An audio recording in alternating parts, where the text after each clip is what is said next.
प्रिय विद्यार्थियों, स्वागत है आप सभी का हमारे इस यूट्यूब चैनल वी लर्नर्स पर। आज हम आपके सामने बहुत ही बेहतरीन टॉपिक, एग्ज़ाम की दृष्टिकोण से बहुत ही महत्वपूर्ण विषय के साथ में आपके सामने उपस्थित हैं। खास करके उत्तर प्रदेश के समस्त विद्यार्थियों के लिए, चाहे वो यूपी पीसीएस की तैयारी कर रहे हैं, यूपी पेट की तैयारी कर रहे हैं और या फिर यूपी के किसी भी एग्ज़ाम की तैयारी कर रहे हैं। आप सभी लोग जानते हैं कि इन सारे एग्ज़ाम्स में उत्तर प्रदेश स्पेशल कि अलग से क्वेश्चन आते हैं। यूपी पीसीएस में तो अलग से पेपर होता है और इनमें उत्तर प्रदेश की सामान्य जानकारियों के बारे में पूछा जाता है। और ये सारी की सारी सामान्य जानकारी हम एक ही मास्टर वीडियो में आप सब के सामने लेकर के प्रस्तुत हैं।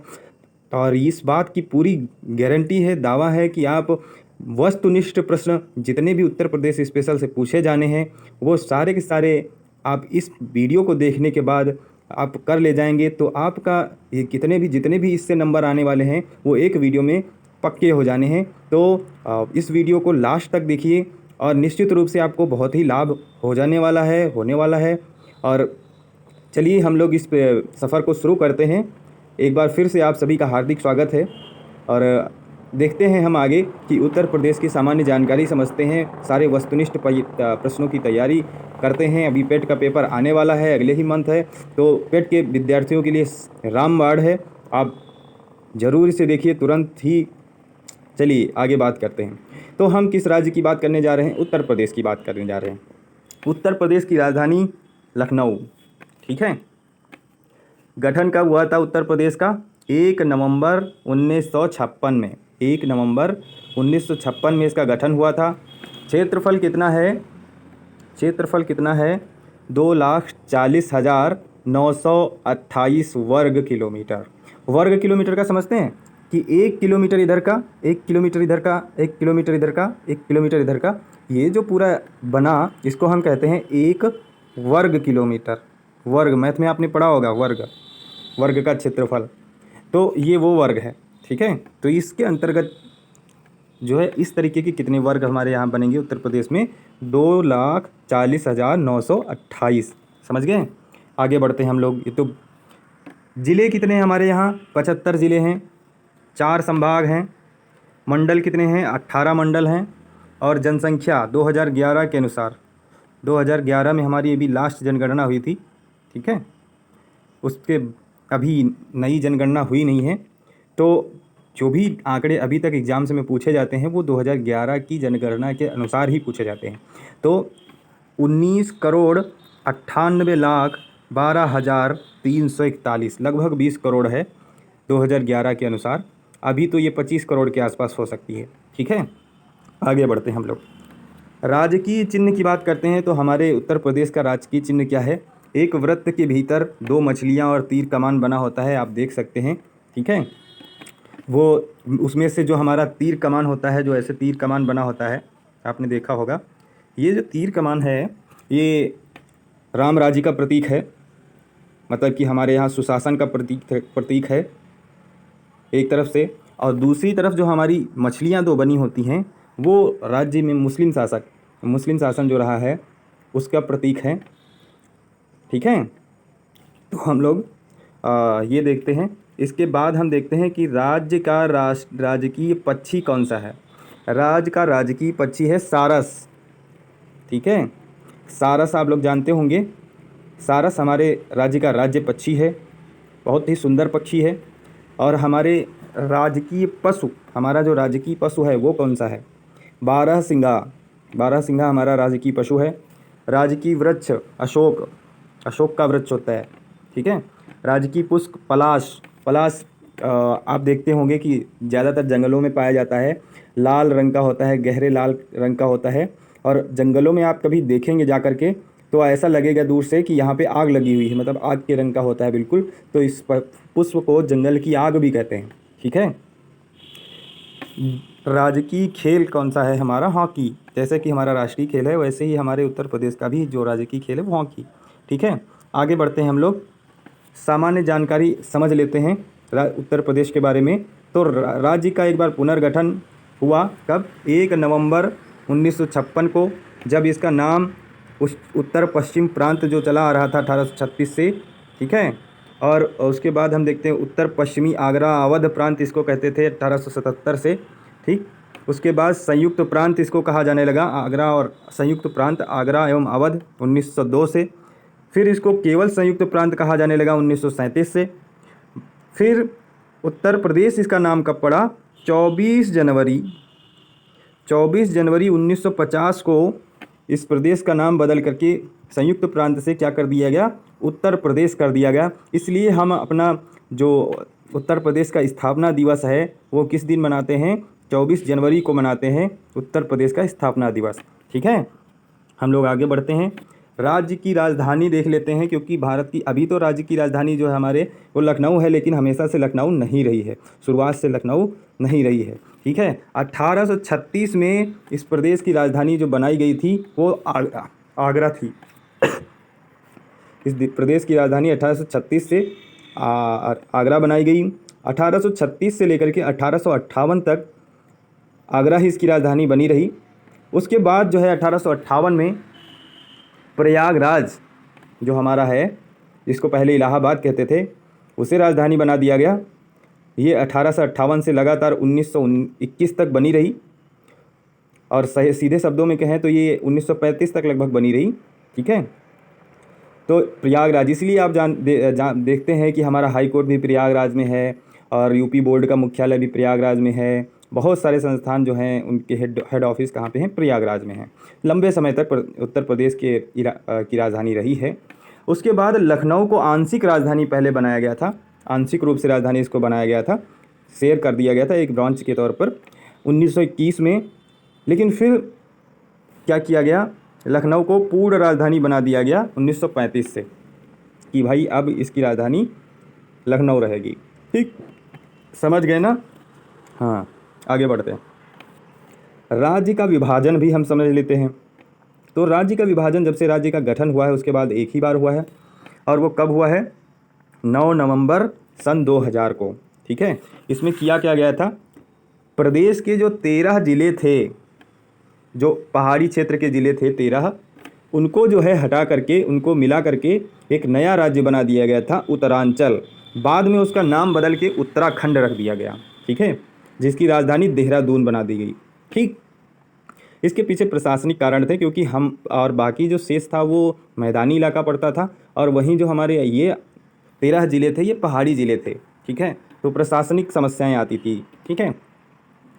फिर हम देखते हैं इसके अलावा क्या किया गया है, क्योंकि आप सभी जानते हैं कि उत्तर प्रदेश राजधानी दिल्ली से जुड़ा हुआ है, और दिल्ली के आसपास के क्षेत्र का विकास करने के लिए एक राष्ट्रीय राजधानी क्षेत्र बनाया गया है, NCR बनाया गया है, नेशनल कैपिटल रीजन। और इसमें जो है उत्तर प्रदेश और हरियाणा के कई सारे ज़िलों को शामिल कर लिया गया है, ठीक है। तो इसमें जो है उत्तर प्रदेश के 8 ज़िलों को अभी तक शामिल किया जा चुका है। कुछ ज़िले प्रस्तावित हैं, और अभी तो फ़िलहाल 8 ही हैं। कौन कौन से हैं उसमें? मेरठ, गाज़ियाबाद, गौतम बुद्ध नगर, बुलंदशहर, हापुड़, बागपत, मुजफ्फरनगर और शामली। ये 8 डिस्ट्रिक्ट जो हैं उत्तर प्रदेश के, ये NCR में शामिल हैं। इससे बहुत क्वेश्चन बनता है, आप लोग ज़रूर ध्यान दीजिएगा इस पर, ठीक है। आगे बढ़ते हैं हम लोग। उत्तर प्रदेश के मुख्यमंत्री, जिन्हें भारत के प्रधानमंत्री होने का भी गौरव मिला। हम देखेंगे कि भारत के कुछ ऐसे मुख्यमंत्री भी रहे हैं उत्तर प्रदेश के, जिनको आगे जाकर के प्रधानमंत्री बनने का मौका मिला है। तो ऐसे कौन कौन मुख्यमंत्री हैं? चौधरी चरण सिंह, ठीक है, और विश्वनाथ प्रताप सिंह। ये 2 लोग ऐसे हैं जिनको, जो पहले उत्तर प्रदेश के मुख्यमंत्री भी रहे हैं, और उसके बाद प्रधानमंत्री बनने का भी इनको गौरव प्राप्त हुआ है। फिर हम क्या देखते हैं?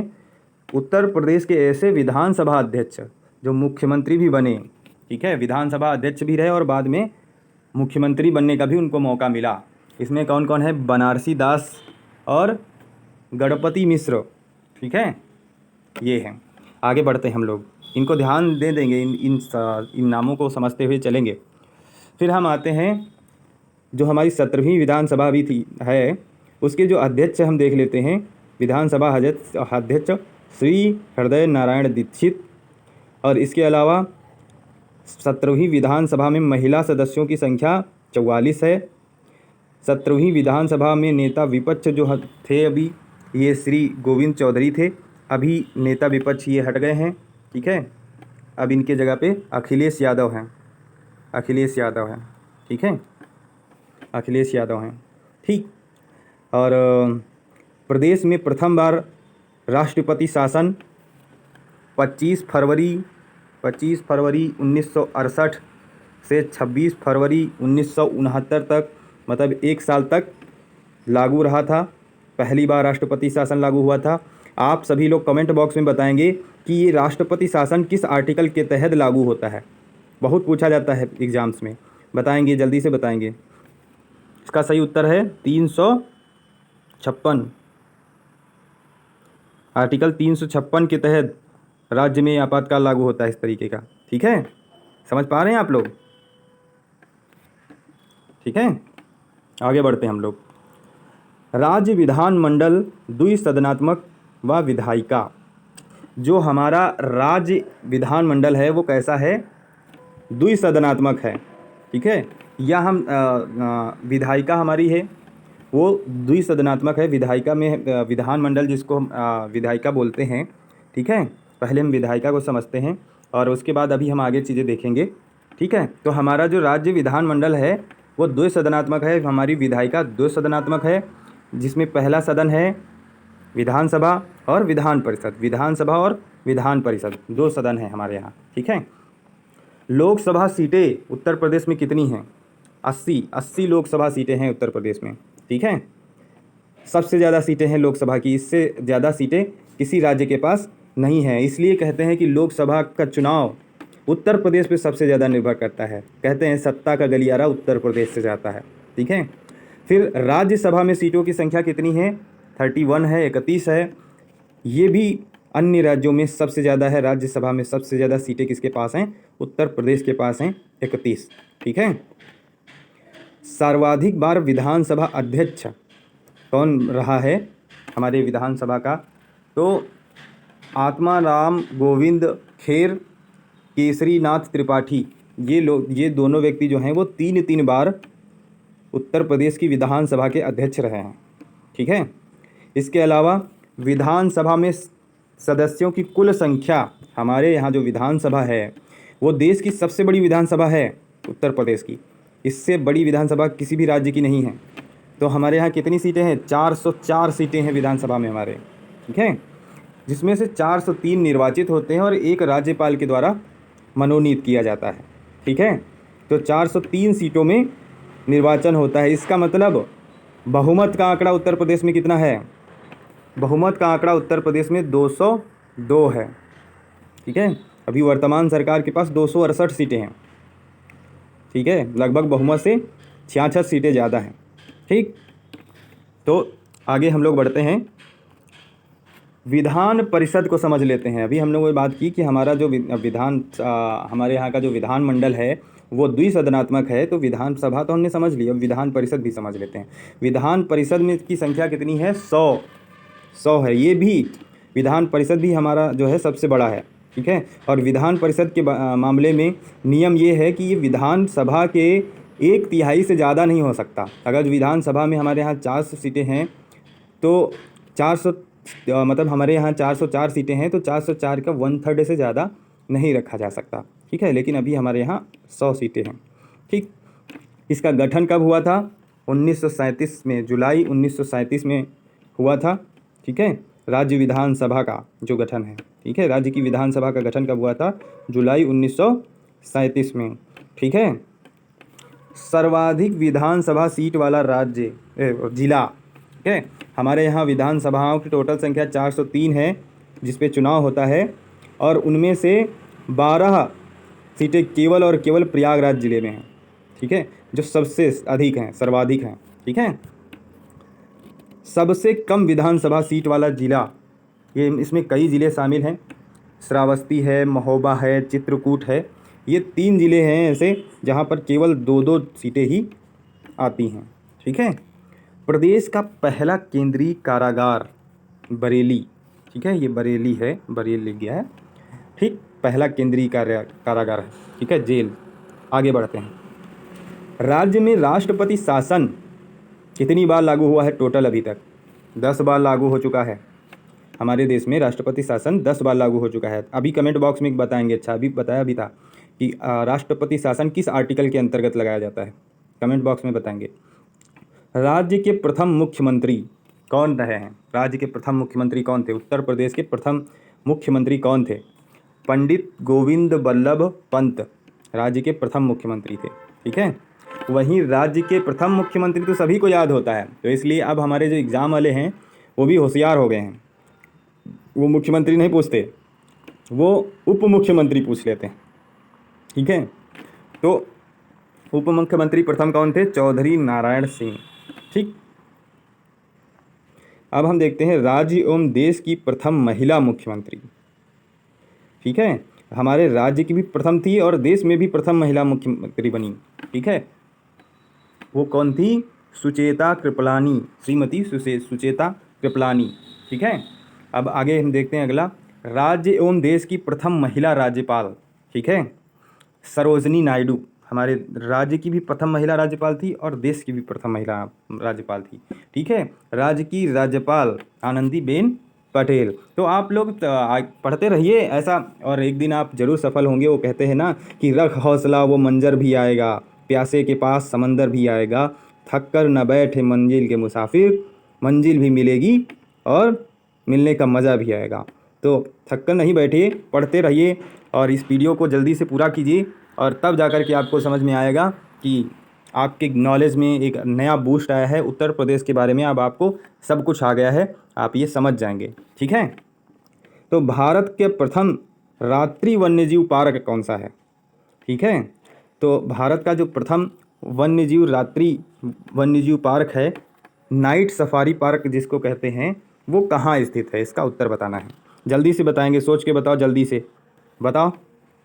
ग्रेटर नोएडा में है, साफ साफ लिखा है यार, ग्रेटर नोएडा में है। ठीक है, स्वतंत्रता पश्चात राज्य के प्रथम विधानसभा अध्यक्ष कौन थे?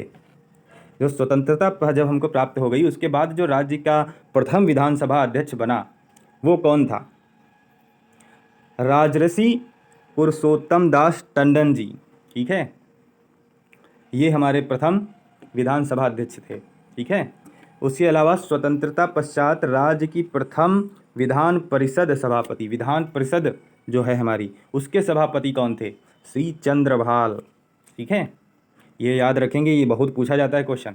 ठीक है, उत्तर प्रदेश इलाहाबाद हाई कोर्ट के प्रथम मुख्य न्यायाधीश कौन थे? ये बताएंगे। उत्तर प्रदेश इलाहाबाद हाई कोर्ट के प्रथम मुख्य न्यायाधीश कौन थे? मतलब कि जो हमारा हाई कोर्ट है इलाहाबाद में, जो हेड है, ठीक है, उसके जो प्रथम न्यायाधीश थे वो कौन थे? न्यायमूर्ति वाल्टेयर मोर्गन। वाल्टेयर मोर्गन इसके प्रथम मुख्य न्यायाधीश थे। ठीक है, उत्तर प्रदेश के हाई कोर्ट के। इम्पॉर्टेंट है, याद रखेंगे। अब हम आते हैं उत्तर प्रदेश की भौगोलिक स्थिति पर। ये तो हम राजनीतिक स्थिति पढ़ रहे थे, अब हम देखेंगे भौगोलिक स्थिति। तो उत्तर प्रदेश का कुल क्षेत्रफल कितना है? 2,40,928 वर्ग किलोमीटर। ये तो हम लोग समझ लिए। टोटल भारत का टोटल जो क्षेत्रफल है वो है 32.8 लाख वर्ग किलोमीटर।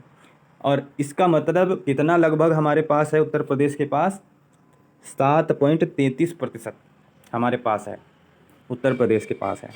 ठीक है, अक्षांश अगर जो उत्तर प्रदेश का देखें कहाँ से कहाँ तक शुरू होता है, तो अक्षांश में देखें तो 23 डिग्री 52 मिनट से शुरू होकर के 30 डिग्री 28 मिनट उत्तरी अक्षांश की तरफ पाया जाता है। देशांतर की बात करें तो 77 डिग्री 3 मिनट पूर्वी देशांतर से लेकर के 84 डिग्री 39 मिनट पूर्वी देशांतर तक जाता है। अच्छा, आप लोग ये समझ रहे होंगे, डिग्री तो समझ जाते हैं आप लोगों में कि बहुत सारे लोगों को मिनट क्या होता है इसमें कन्फ्यूज़न हो गया। तो दरअसल क्या होता है, 2 डिग्रियों के बीच में 60 मिनट रेखाएं होती हैं, छोटी छोटी पतली पतली, मतलब कि वो बीच में होती हैं। और ये जो मिनट रेखाएं होती हैं ये इनके बीच में पाई जाती हैं, और इसलिए इस मिनट वाला कॉन्सेप्ट लागू होता है। तो 60 मिनट रेखाओं के बाद 1 डिग्री का अंतर आ जाता है। ठीक है, और आपको पता होगा पृथ्वी 1 डिग्री घूमने में कितना समय लेती है? 4 मिनट का समय लेती है। ठीक, आगे बढ़ते हैं हम लोग। तो राज्य की जो पूर्व से पश्चिम तक की लंबाई है वो कितनी है? 650 किलोमीटर है। कितनी है? 650 पूरब से पश्चिम तक। वहीं उत्तर से दक्षिण तक चौड़ाई कितनी है? 240 किलोमीटर। कितनी है? 240 किलोमीटर। ठीक, आगे हम लोग बात करते हैं। प्रदेश से सटे राज्यों की संख्या, हमारे उत्तर प्रदेश से कितने राज्य सीमा साझा करते हैं, ये बात कही गई है। तो 9 राज्य टोटल सीमा साझा करते हैं, जिसमें से 8 राज्य हैं और एक संघ शासित राज्य है, मतलब दिल्ली हमारा। ठीक है, वो हमारा यूटी है ना, यूनियन टेरेटरी। तो टोटल 9 हो जाते हैं। और वहीं हमारे उत्तर प्रदेश का एक बहुत ही खास डिस्ट्रिक्ट है। वो खास डिस्ट्रिक्ट इसलिए है और एग्ज़ाम की दृष्टि से सबसे महत्वपूर्ण डिस्ट्रिक्ट इसलिए है क्योंकि एक ही ज़िले से 4-4 राज्य सीमा साझा करते हैं। एक ज़िले की सीमा से 4-4 राज्य सीमा साझा करते हैं। ये देश का एकमात्र ऐसा ज़िला है और उत्तर प्रदेश का एकमात्र ऐसा ज़िला है, और इसलिए ये काफ़ी बहुत फेमस रहता है और एग्ज़ाम वाले बहुत जल्दी इससे क्वेश्चन बनाते हैं। ठीक है, तो इस पर ध्यान देने। सोनभद्र वो ऐसा ज़िला है जो 4 राज्यों से सीमा साझा करता है अपनी। उसमें है मध्य प्रदेश, छत्तीसगढ़, झारखंड और बिहार। मध्य प्रदेश, छत्तीसगढ़, झारखंड और बिहार। ठीक है, इसके अलावा उत्तर प्रदेश से लगा सर्वाधिक सीमा वाला राज्य, उत्तर प्रदेश से लगा हुआ सर्वाधिक सीमा वाला राज्य जो है वो मध्य प्रदेश है। कौन सा है? मध्य प्रदेश है। उत्तर प्रदेश से अगर जो कोई सबसे ज़्यादा सीमा साझा करता है वो मध्य प्रदेश करता है। ठीक है, इसके अलावा उत्तर प्रदेश से लगा सबसे कम सीमा वाला राज्य कौन सा है? सबसे कम सीमा वाला हिमाचल प्रदेश, बहुत छोटी सी सीमा साझा करता है। ठीक है, आगे बढ़ते हैं हम लोग। प्रदेश का सबसे पूर्वी जिला कौन सा है हमारे प्रदेश का? बलिया। ठीक है, और प्रदेश का सबसे पश्चिमी जिला अगर जो पूछा जाए तो शामली। ये सबसे पूर्वी पश्चिमी, ये वाली स्लाइड जो है बहुत इंपॉर्टेंट है, वेरी इंपॉर्टेंट जिसको कहेंगे। इससे क्वेश्चन जरूर आता है। ठीक है, तो इसको ज़रूर याद समझ लीजिए। सबसे पूर्वी जिला जो हमारे प्रदेश का है वो है बलिया। ठीक है, और सबसे पश्चिमी जिला कौन सा है? शामली। ठीक है, सबसे उत्तरी जिला सहारनपुर और सबसे दक्षिणी जिला सोनभद्र। ठीक है, सबसे पूर्वी बलिया, पश्चिमी शामली, उत्तरी सहारनपुर, दक्षिणी सोनभद्र। प्रदेश का सबसे बड़ा जिला क्षेत्रफल की दृष्टि से कौन सा है? लखीमपुर खीरी, 7,680 वर्ग किलोमीटर है, सबसे बड़ा जिला है उत्तर प्रदेश का।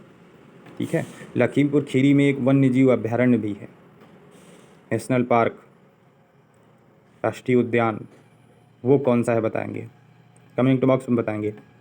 ठीक है, कमेंट बॉक्स में बताएंगे वो कौन सा है, हम ही बता देते हैं। अच्छा, दुधवा। ठीक है, प्रदेश का सबसे छोटा जिला हमारे कौन सा है क्षेत्रफल की दृष्टि से? तो सबसे छोटा जिला क्षेत्रफल की दृष्टि से हापुड़ है। ठीक है, 660 वर्ग किलोमीटर बस। ठीक है, आगे बढ़ते हैं हम लोग। ये बहुत इंपॉर्टेंट है, इसमें सारा बहुत इंपॉर्टेंट है, ये सब याद कर लेंगे। ठीक, आगे बढ़ते हैं हम लोग। सहारनपुर से सटे राज्यों की संख्या। सहारनपुर जो हमारा सबसे उत्तरी जिला है उससे सटे हुए राज्य कौन कौन से हैं? हरियाणा, हिमाचल प्रदेश और उत्तराखंड, ये 3 राज्यों के साथ में सीमा साझा करता है।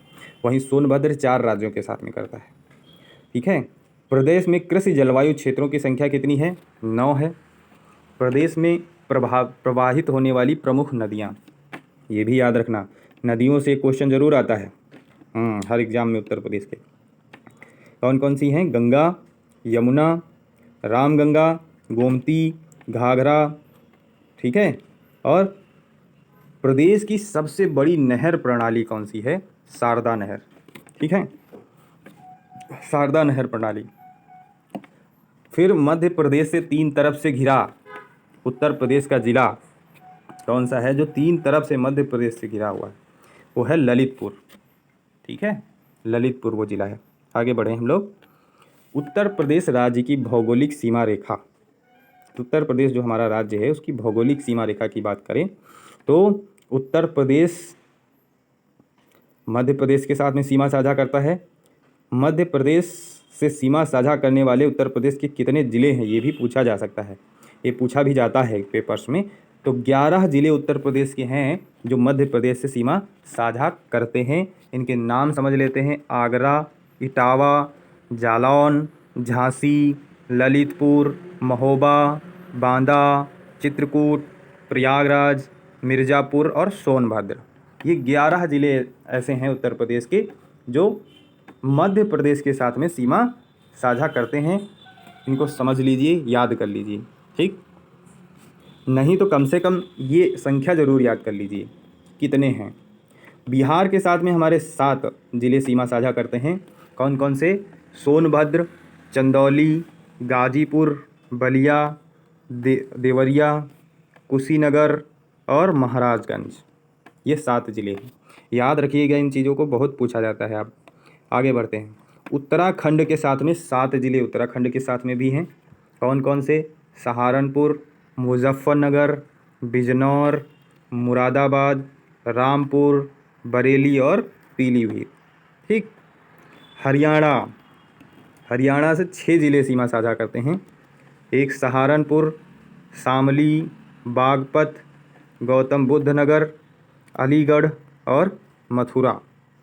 ये 6 ज़िले हैं जो सहारनपुर हरियाणा से सीमा साझा करते हैं। हम लोग आगे बढ़ते हैं। दिल्ली से कौन कौन से ज़िले जुड़े हुए हैं? सीधे 3 ज़िले जो दिल्ली से डायरेक्ट जुड़े हुए हैं, बागपत, गाज़ियाबाद और गौतम बुद्ध नगर, ठीक। राजस्थान से 2 ज़िले सीमा साझा करते हैं, आगरा और मथुरा। छत्तीसगढ़ से केवल एक ही ज़िला सीमा साझा करता है, इसका नाम है सोनभद्र, ठीक है। आगे बढ़ते हैं हम लोग। झारखंड से भी एक ही ज़िला सीमा साझा करता है जिसका नाम है सोनभद्र, ठीक। हिमाचल प्रदेश से भी एक ही ज़िला सीमा साझा करता है जिसका नाम है सहारनपुर, ठीक। नेपाल को भी समझ लेते हैं। ये तो हमारा पड़ोसी देश है। तो नेपाल हमारे उत्तर प्रदेश का भी पड़ोसी है। उत्तर में हमारे उत्तर प्रदेश के उत्तर में नेपाल है। राजधानी काठमांडू है इसकी। और हमारे उत्तर प्रदेश के 7 ज़िले इससे सीमा साझा करते हैं। कौन कौन से हैं? महाराजगंज, सिद्धार्थनगर, बलरामपुर, श्रावस्ती, बहराइच, लखीमपुर खीरी और पीलीभीत। ये 7 ज़िले नेपाल के साथ में भी सीमा साझा करते हैं। तो ये तो हमने सीमा साझा करने वाले ज़िले देख लिए। अब हम देख लेते हैं कि उत्तर प्रदेश के अंदर भारत के कुछ प्रमुख संस्थान हैं जिनके हेड ऑफिस यहाँ पे हैं। ये बहुत पूछे जाते हैं, कोई ना कोई हेड ऑफिस आपसे पूछ लेता है कि इसका हेड ऑफिस कहाँ है। आप लोग तो जानते ही हैं, तो ये हम कैसे भूल सकते हैं। इसको भी समझ लेते हैं, थोड़ी ही देर में समझ लेते हैं इसको।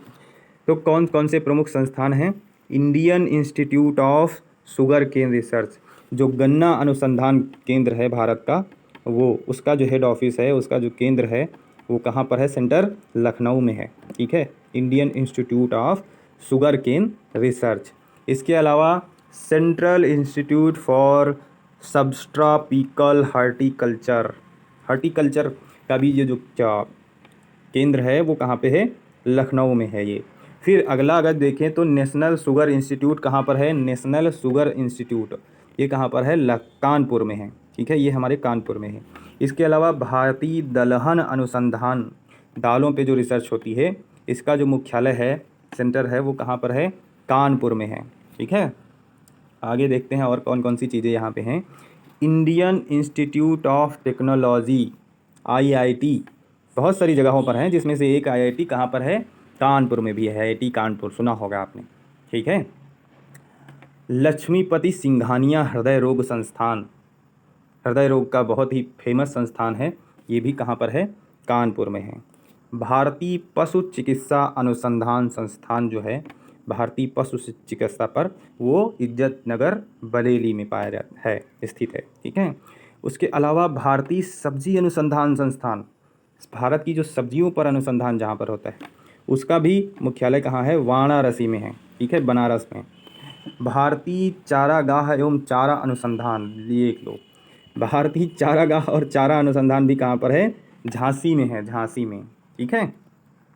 आगे देखते हैं। भारतीय कालीन औद्योगिक संस्थान, कालीन पर जो औद्योगिक संस्थान है उसका मुख्यालय वो कहाँ स्थित है? भदोही में, ठीक है। इसके अलावा भारतीय हथकरघा तकनीकी संस्थान, चौका घाट, वाराणसी में, ठीक है, हथकरघा वाला। उत्तर प्रदेश कृषि अनुसंधान परिषद कहाँ पर है? लखनऊ में है। राज्य आपदा प्रबंधन प्राधिकरण कहाँ पर है? लखनऊ में है। व्यापार सुविधा केंद्र एवं क्राफ्ट म्यूजियम वाराणसी में है। ठीक है, वाराणसी में है। आगे बढ़ते हैं। बायोटेक्नोलॉजी पार्क उत्तर प्रदेश का लखनऊ में है। वीवी गिरी नेशनल लेबर इंस्टीट्यूट नोएडा में। उत्तर प्रदेश राज्य औद्योगिक विकास निगम लिमिटेड का मुख्यालय कहाँ पर है? कानपुर में है। उत्तर प्रदेश ग्रामीण आयुर्वेदिक विश्वविद्यालय सैफई इटावा में। ठीक है, ग्रामीण आयुर्विज्ञान विश्वविद्यालय। ठीक है। उत्तर प्रदेश औद्योगिक सहकारी संघ कानपुर में। ठीक है। उत्तर प्रदेश वित्तीय निगम ये भी कानपुर में है। आगे बढ़ते हैं। प्रादेशिक औद्योगिक व पूंजी निवेश निगम ये भी लखनऊ में है। उत्तर प्रदेश का राज्य औद्योगिक विकास निगम लिमिटेड कानपुर में है। उद्यमिता विकास संस्थान लखनऊ में है।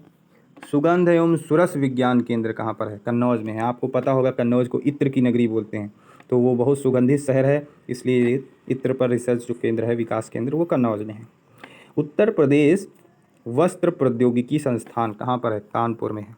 ठीक है, इसको उत्तर भारत का मैनचेस्टर भी बोलते हैं, याद रखना कानपुर को।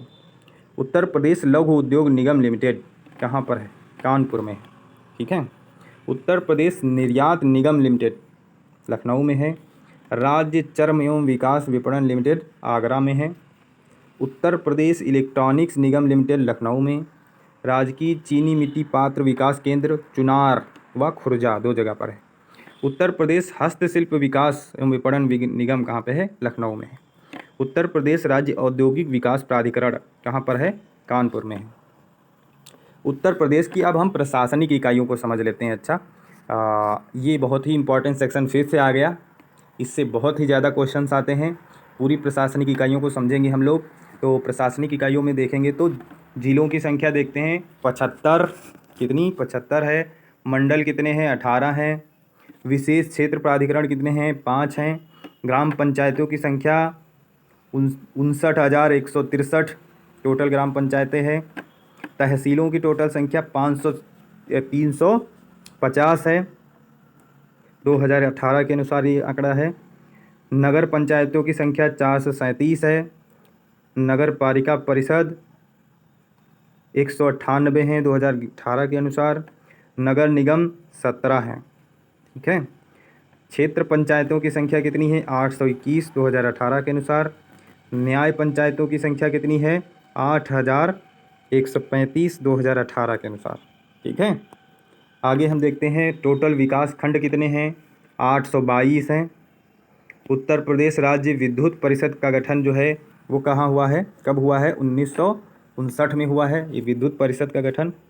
और विद्युत नियामक आयोग का गठन कब किया गया, जो इसको कंट्रोल करता है, उसका गठन 1998 में किया गया।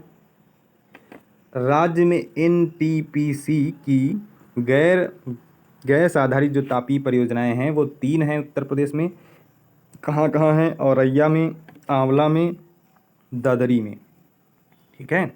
राज्य का सबसे पुराना तापीय परियोजना हरदुआगंज तापीय परियोजना 1942 में बना था। ठीक है। अब हम देखते हैं राज्य में एकमात्र परमाणु विद्युत केंद्र की स्थापना कहाँ हुई है। परमाणु विद्युत केंद्र हमारे यहाँ उत्तर प्रदेश में अभी एक ही है जहाँ परमाणु से बिजली बनाई जाती है। वो कहाँ पे है? नरौरा में है, बुलंदशहर में पड़ता है। कब बनाया गया था? 1991-92 में बनाया गया था। ठीक है। उत्तर प्रदेश नवीन एवं नवीकरणीय ऊर्जा अभिकरण की स्थापना कब हुई थी? 1983 में हुई थी। ठीक है। अब हम देखते हैं खनिज के बारे में। उत्तर प्रदेश के खनिजों के बारे में देख लेते हैं। तो राज्य खनिज विकास निगम की स्थापना कब हुई थी? 1974 में हुई थी। खनिज संसाधन की दृष्टि से उत्तर प्रदेश राज्य निम्न मध्यम श्रेणी में आता है। हमारे यहाँ बहुत कम खनिज पाए जाते हैं, ज़्यादा खनिज नहीं पाए जाते हैं। ठीक। उत्तर प्रदेश में सर्वाधिक कोयला कहाँ प्राप्त किया जाता है? तो सोनभद्र जिले में उत्तर प्रदेश का सर्वाधिक कोयला प्राप्त होता है। ठीक है। प्रदेश में तांबा कहाँ से प्राप्त होता है? तो ललितपुर ज़िले में जो सोनराई क्षेत्र है वहाँ से तांबा प्राप्त होता है।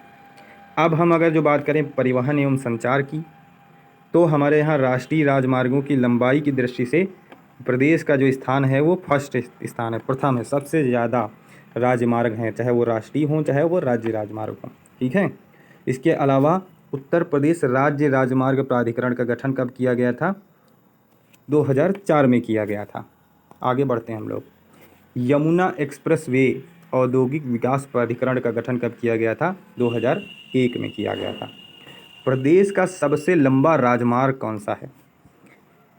तो वो है NH2। ठीक है, ग्रांड ट्रंक रोड जिसको हम बोलते हैं। ठीक है, ये प्रदेश का सबसे लंबा राजमार्ग है। फिर देश का सबसे लंबा greenfield access control expressway कौन सा है? आगरा लखनऊ।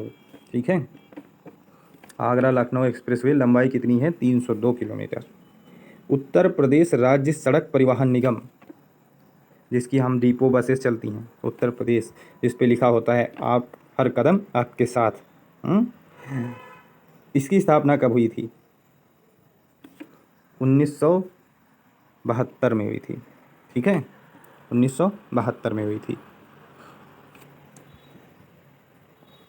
उत्तर प्रदेश राज्य सड़क परिवहन निगम की स्थापना 1972 में हुई थी, अभी हम लोगों ने समझ ही लिया। उत्तर प्रदेश राज्य सेतु निगम की स्थापना कब हुई थी? 1973 में हुई थी। विश्व का सबसे लंबा रेलवे प्लेटफॉर्म कौन सा है? गोरखपुर। सबसे लंबा प्लेटफॉर्म है, दुनिया का सबसे लंबा प्लेटफॉर्म। ठीक है, गोरखपुर का।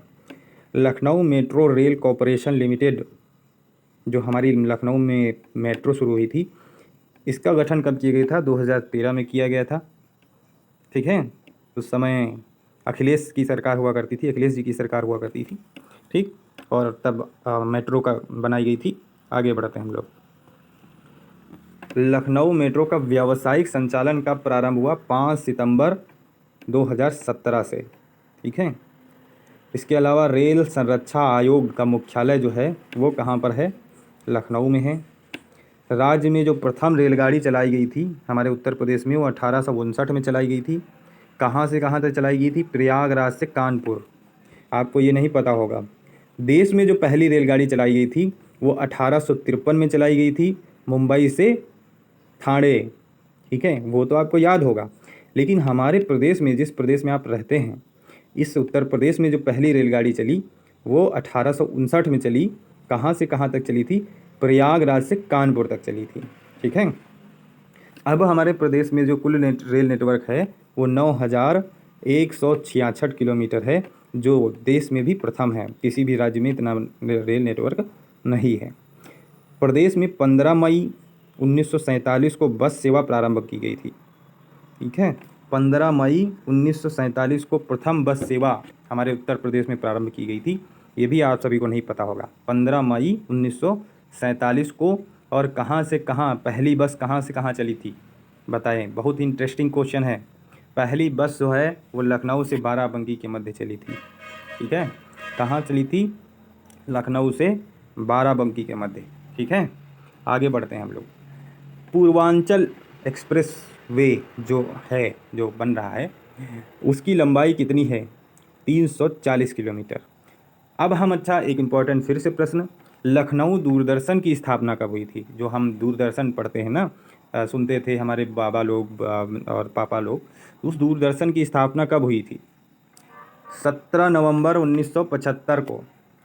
ठीक है, और अयोध्या से जनकपुर जो नेपाल में स्थित है के मध्य बस सेवा का प्रारंभ कब किया गया था? मई 1918 को। ठीक है, मई 1918 को। ठीक है, पैरा ट्रूपर्स ट्रेनिंग स्कूल स्थित है कहाँ पर? आगरा में।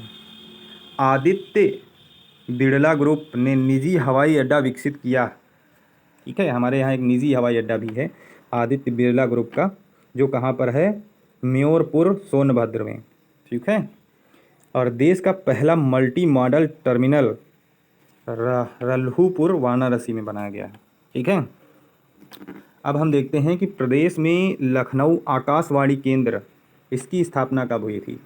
तो 2 अप्रैल 1938 को हुई थी। आकाशवाणी केंद्र की स्थापना लखनऊ में। भारत में सर्वप्रथम हवाई डाक सेवा कब शुरू हुई थी? हवाई डाक सेवा, हवाई जहाज़ से डाक सेवा शुरू की गई थी। कहाँ हुई थी? इलाहाबाद, प्रयागराज में। प्रयागराज से नैनी के मध्य। ठीक है, समझे? फिर हम अगला देखते हैं, इंदिरा गांधी राष्ट्रीय उड़ान अकादमी कहाँ स्थित है? तो ये फुर्सतगंज, अमेठी में स्थित है। अब हम भारत की उत्तर प्रदेश की जनगणना से संबंधित कुछ तथ्य देख लेते हैं, जो उत्तर प्रदेश के लिहाज से बहुत ज़्यादा इम्पोर्टेंट है और एग्ज़ाम की दृष्टिकोण से। तो कुल जनसंख्या 19 करोड़ 48 लाख, ठीक है, 12,341, ठीक है। कुल जनसंख्या का लगभग 16.5%, ठीक है। आगे बढ़ते हैं। राज्य की कुल जनसंख्या में पुरुषों का प्रतिशत 52.29%, महिलाओं का प्रतिशत 47.71%। कुल जनसंख्या में ग्रामीण जनसंख्या का प्रतिशत कितना है? 77.73%। राज्य की कुल जनसंख्या में नगरीय जनसंख्या का प्रतिशत कितना है? 22.27%। सर्वाधिक जनसंख्या वाले जिले, टॉप 3 जिले, पहले नंबर पर प्रयागराज, दूसरे नंबर पर मुरादाबाद, तीसरे नंबर पर गाज़ियाबाद, ठीक है। न्यूनतम संख्या वाले जो जिले हैं जनसंख्या वाले, वो कौन से हैं? महोबा सबसे कम जनसंख्या है, फिर चित्रकूट, फिर हमीरपुर, ठीक। आगे बढ़ते हैं हम लोग, जनसंख्या घनत्व देख लेते हैं हम लोग अब। हमारे यहाँ के जनसंख्या घनत्व, जनसंख्या घनत्व क्या होता है? 1 स्क्वायर वर्ग किलोमीटर में पाए जाने वाले जनसंख्या को उस राज्य का जनसंख्या घनत्व कहते हैं, ठीक। तो कितना है? 829 व्यक्ति प्रति वर्ग किलोमीटर, ठीक है। जनसंख्या वृद्धि 139 व्यक्ति प्रति वर्ग किलोमीटर, ठीक है। 2001 से 2011 के बीच में ये इतनी वृद्धि देखने को मिली कि 1 स्क्वायर किलोमीटर में 139 लोग बढ़ गए। फिर हम देखते हैं सर्वाधिक जनसंख्या घनत्व वाले राज्य जिले कौन से हैं, ठीक है, घटते क्रम में, ठीक। गाज़ियाबाद, वाराणसी, लखनऊ, ठीक है। ये गाज़ियाबाद में जो है सर्वाधिक जनसंख्या घनत्व है, उसके बाद वाराणसी में और उसके बाद लखनऊ में। जनसंख्या घनत्व की बात हो रही, पॉपुलेशन डेंसिटी की। इसके अलावा न्यूनतम जनसंख्या घनत्व वाले ज़िले भी देख लेते हैं हम लोग बढ़ते हुए क्रम में। तो ललितपुर, सोनभद्र, हमीरपुर, ठीक है। आगे बढ़ते हैं हम लोग, साक्षरता दर को समझ लेते हैं उत्तर प्रदेश की। इससे ये वेरी इंपॉर्टेंट है, इससे क्वेश्चन ज़रूर आता है, ठीक है। उत्तर प्रदेश में कुल साक्षरता कितनी है? तो 67.72% है, जो हमारे राष्ट्रीय औसत से कम है। पुरुषों की जो साक्षरता दर है वो 77.30% है, महिलाओं की वहीं 57.20% है। अंतर कितना है? औसत साक्षरता में कितना वृद्धि हुई है 2011 के से 2001 के दौरान? तो 11%, लगभग 11.5% जनसंख्या में साक्षरता दर बढ़ी 10 सालों में। पुरुष एवं महिलाओं की साक्षरता में अंतर कितना है? लगभग 20% का अंतर है, ठीक है। सर्वाधिक जनसंख्या वाले जिले गौतम बुद्ध नगर, कानपुर नगर, औरैया। गौतम बुद्ध नगर, कानपुर नगर और औरैया, ये सर्वाधिक साक्षर जिले हैं, पढ़े लिखे लोग यहाँ पे रहते हैं, ठीक है। इसके अलावा सबसे कम साक्षरता दर वाले ज़िले कौन से हैं? श्रावस्ती, बहराइच और बलरामपुर। ये लोग, यहाँ के लोग पढ़ना लिखना पसंद नहीं करते, ठीक है। चलो भाई आगे बढ़ते हैं हम लोग। ये तो बात हो गई जनसंख्या की, साक्षरता की। अब हम लिंगानुपात की बात कर लेते हैं। तो औसत लिंगानुपात हमारे यहाँ 912 है उत्तर प्रदेश का, मतलब 1000 पुरुषों पर पाई जाने वाली महिलाओं की संख्या को लिंगानुपात कहते हैं। तो हमारे यहाँ कितना है? 912 है। वही हमारे पूरे भारत का 943 है, मतलब राष्ट्रीय औसत से कम है। हमारे यहाँ महिलाएं कम हैं पुरुषों की अपेक्षा, ठीक है। फिर हम क्या देखते हैं, इस 2011 में जो था वो इससे भी कम था, 14 अंक बढ़ गए हैं 2011 में, 2001 में इससे भी कम था, ठीक है। सर्वाधिक लिंगानुपात वाला जिला कौन सा है? तो जौनपुर सबसे ज़्यादा है, जहाँ पर महिलाओं की संख्या ज़्यादा है पुरुषों से, 1024 1000 पुरुषों पर। फिर आजमगढ़ में भी 1019 महिलाएं पाई जाती हैं, देवरिया में 1017 1000 पुरुषों पर। ठीक है, आगे बढ़ते हैं। न्यूनतम लिंगानुपात वाले देख लेते हैं। देखो, न्यूनतम लिंगानुपात कहाँ पे है? गौतम बुद्ध नगर में। ठीक है, 851। देखो, सबसे पढ़ा लिखा जिला है उत्तर प्रदेश का, और जो पढ़े लिखे लोग भी हैं तब भी देखो जो है बेटियों को के साथ में यहाँ पे भेदभाव होता है। ठीक है, हमीरपुर और बागपत का है 861, कानपुर नगर का और बांदा का, मथुरा का 863। ठीक है, अब हम देखते हैं शिशु लिंगानुपात, बच्चों की जो 0 से 6 वर्ष के होते हैं।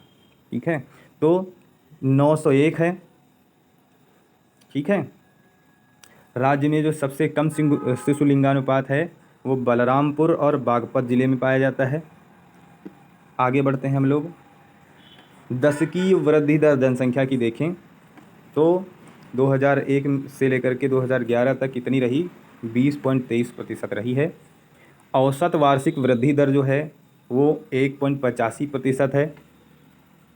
दशकीय वृद्धि में गिरावट जो है आई कितनी है? लगभग 5%, 5.5% की गिरावट आई है।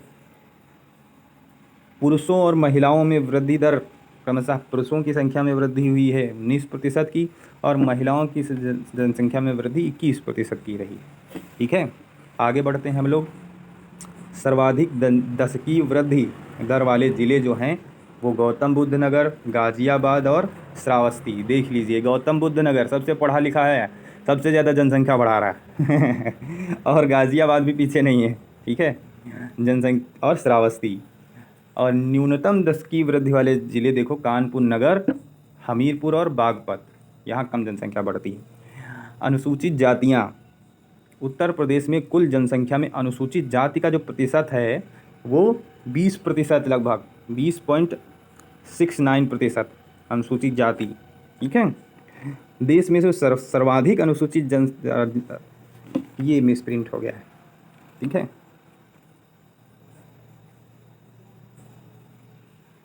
ओके, सर्वाधिक अनुसूचित जाति जनसंख्या वाला जिला हमारे देश में, हमारे प्रदेश में सर्वाधिक अनुसूचित जाति जहाँ पर पाई जाती है जनसंख्या अनुसूचित जाति की, वो सीतापुर ज़िले में पाई जाती है।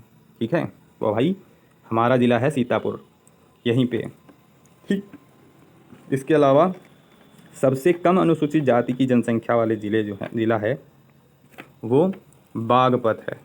ठीक, बागपत में सबसे कम अनुसूचित जनजाति के लोग पाए जाते हैं। ठीक है, अब हम देखते हैं कि उत्तर प्रदेश की कुल जनसंख्या में अनुसूचित जनजाति का कितना प्रतिशत है। कुल जनसंख्या में 0.6% अनुसूचित जनजाति के लोग पाए जाते हैं। काफ़ी कम है उत्तर प्रदेश में अनुसूचित जनजाति के लोगों की संख्या। ठीक है, तो अनुसूचित जनजाति की सर्वाधिक जनसंख्या वाला जो ज़िला है वो है सोनभद्र। सोनभद्र में जम के अनुसूचित जनजाति के लोग पाए जाते हैं। ठीक है, वहाँ की सीट भी अनुसूचित जनजाति के लिए आरक्षित है। सबसे कम अनुसूचित जनजाति वाला ज़िला जो है वो बागपत है। ठीक है, बागपत। प्रदेश में अनुसूचित जनजाति से रहित ज़िले कौन से हैं? अयोध्या और जालौन 2 ऐसे ज़िले हैं जहाँ पर अनुसूचित जाति के लोग नहीं पाए जाते हैं, नहीं रहते हैं। ठीक है, वहाँ जनसंख्या उनकी 0 है। ठीक है, देश की कुल स्लम आबादी में उत्तर प्रदेश का कौन सा स्थान है? चौथा स्थान है। 2011 की जनगणना में देश की कुल आबादी में जो हमारे यहाँ स्लम आबादी की जनसंख्या थी वो 10.9% थी। सर्वाधिक स्लम आबादी वाले ज़िले कौन से हैं? मेरठ, आगरा और कानपुर नगर। ठीक, प्रदेश की कुल आबादी में स्लम आबादी का प्रतिशत कितना है? 3.12% हमारे देश की ऐसी जनसंख्या है जो स्लम्स में रहती है। ठीक है, आगे बात करते हैं। धर्म आधारित जनगणना अगर जो हम देखें तो टोटल धार्मिक जनसंख्या घटते हुए क्रम में तो सबसे ज़्यादा हमारे हिंदू पाए जाते हैं उत्तर प्रदेश में, उसके बाद मुस्लिम, उसके बाद सिख, उसके बाद ईसाई, उसके बाद जैन, उसके बाद बौद्ध। ठीक, टोटल अल्पसंख्यक कितने हैं? 20.30% हमारे यहाँ अल्पसंख्यक पाए जाते हैं। इसके अलावा सबसे कम लिंगानुपात वाले धार्मिक समुदाय देखें तो ईसाइयों में 950 है और सिखों में 885 है। ठीक है, सबसे कम लिंगानुपात है किसी सिखों में। आगे बढ़ते हैं हम लोग। तो ऐसा करते हैं, 1 घंटे का हो भी गया है और ज़्यादा फिर लंबा हो जाएगा वीडियो, तो इसका दूसरा पार्ट हम जल्दी से लेकर के आएंगे। अभी बहुत सारी चीज़ें बाकी हैं। उत्तर प्रदेश बहुत बड़ा है और उत्तर प्रदेश का इतिहास बहुत बड़ा है। इतिहास के साथ में उत्तर प्रदेश की ज्योग्राफी बहुत बड़ी है। उत्तर प्रदेश की राजनीति भी बहुत लंबी है और उत्तर प्रदेश के एग्ज़ाम्स भी बहुत लंबे होते हैं। ठीक है, तो एक अगर जो वीडियो में रखना चाहेंगे तो काफ़ी लंबा वीडियो निकल जाएगा, तो आप सभी इंटरेस्ट भी नहीं ख़त्म हो जाता है फिर ज़्यादा लंबा अगर जो कोई वीडियो होता है। तो निश्चित रूप से हम आने वाले किसी दिन इसका दूसरा पार्ट लेकर के आएंगे। तब तक आप इतना पढ़िए, इसके मास्टर हो जाइए। निश्चित रूप से इससे बाहर क्वेश्चन नहीं आने वाला है। जो छूटा है वो हम दूसरे लेक्चर में कवर कर लेंगे। पढ़ते रहिए, अपने अंदर जो है वो हिम्मत बनाए रखिए, संघर्ष करते रहिए। जीवन में हर व्यक्ति को अपने हिस्से का संघर्ष अवश्य करना पड़ता है, चाहे हम हों, चाहे आप हों, चाहे कोई और हो। इस दुनिया में ऐसा कोई व्यक्ति नहीं है जिसको बिना संघर्ष से कुछ मिल गया हो, और बिना संघर्ष से मिली हुई चीज़ें कोई संभाल के रख भी नहीं पाता। संघर्ष जो करके कोई चीज़ प्राप्त करता है वही उसकी वैल्यू समझ सकता है। तो संघर्ष करते रहिए, सफलता आपको एक दिन निश्चित रूप से मिलेगी। पढ़ते रहिए। वीडियो अगर जो आपको अच्छा लगा है तो लाइक कर सकते हैं, अपने दोस्तों के साथ में शेयर कर सकते हैं। हमारी मेहनत को अगर जो आपको कुछ समर्थन देने का मन है, हमारी मेहनत को सम्मान देने का मन है, तो आप हमारे इस चैनल को सब्सक्राइब कर सकते हैं।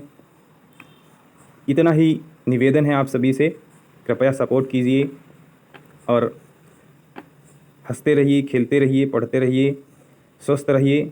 मिलेंगे अगले वीडियो में, तब तक के लिए जय हिंद, जय भारत।